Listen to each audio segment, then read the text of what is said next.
પાકિસ્તાનની હારથી અકળાયો વસીમ અકરમ ટીમના ખેલાડીઓની વાંદરા સાથે કરી તુલના. જી હા દોસ્તો, પાકિસ્તાનના પૂર્વ કેપ્ટન વસીમ અકરમે પાકિસ્તાનની ક્રિકેટ ટીમ પર વંશીય પ્રહારો કર્યા છે.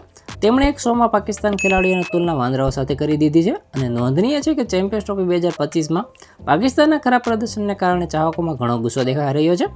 ભારત અને પાકિસ્તાન મેચ દરમિયાન બનેલી એક ઘટનાનો ઉલ્લેખ કરીને પાકિસ્તાનના પૂર્વ કેપ્ટન વસીમ અકરમે પાકિસ્તાન ખેલાડીઓની તુલના વાંદરાઓ સાથે કરી દીધી હતી.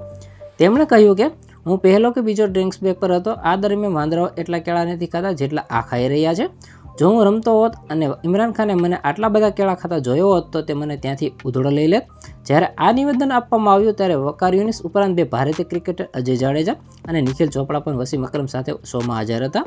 અને ઉલ્લેખનીય છે કે પાકિસ્તાનની ટીમ આઈસીસી ચેમ્પિયન્સ ટ્રોફીમાં 2025ની સેમીફાઇનલમાંથી બહાર થઈ ગયું છે.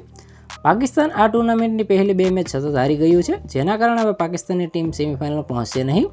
અને ન્યૂઝીલેન્ડે પહેલા પાકિસ્તાનને 60 રનથી હરાવ્યું હતું. ત્યારબાદ ભારતે બાકી રહેલું કાર્ય પૂર્ણ કર્યું હતું. ભારત પાકિસ્તાનની મેચમાં રોહિત શર્માના નેતૃત્વ હેઠળની ટીમ ઇન્ડિયાએ રિઝવાનની ટીમને 6 વિકેટથી હરાવી દીધું હતું. તો આના વિશે તમારું શું કહેવું છે? કોમેન્ટમાં જરૂર જણાવજો. આવા જ વિડીયો માટે અમારી ચેનલ સાથે જોડાયેલા રહો.